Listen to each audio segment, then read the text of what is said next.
আগামীকাল থেকে এইচএসসি পরীক্ষা। সবাইকে জানাই ঈদ মোবারক।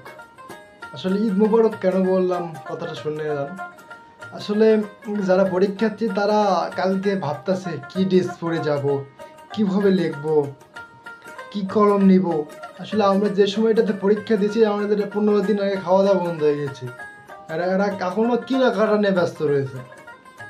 আজকে রাতেও দেখলাম 2-4 জন কেনাকাটা করতেছে, শার্ট কিনতেছে, প্যান্ট কিনতেছে। আসলে এরা কেনাকাটার ভিতরে আছে। শিক্ষামন্ত্রী বারবার বলতেছে কেমন আছো, পড়াশোনা করছো তো, নকল হবে না।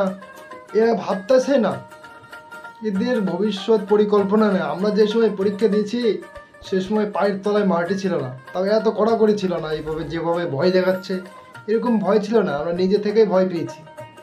এদেরকে ভয় দেখাও ভয় করতেছে। আসলে কি বলবো, ঈদের দিন সবাইকে জানাই ঈদ মোবারক। আসলে ঈদ মোবারক না দিয়ে তো কিছু করা যাবে না, কারণ এদেরকে দোয়া দিয়ে তো লাভ নেই ভাই। 70%ই যাবে বিড়ি খাওয়ার পরে হলে ঢুকবে। বিড়ির যে কি বাড়াইছে ভাই, বিড়ি না খাইলে ছেলে পেলের আর হিট হচ্ছে না। 70% ছেলে পেলে যাবে আগে বিড়ি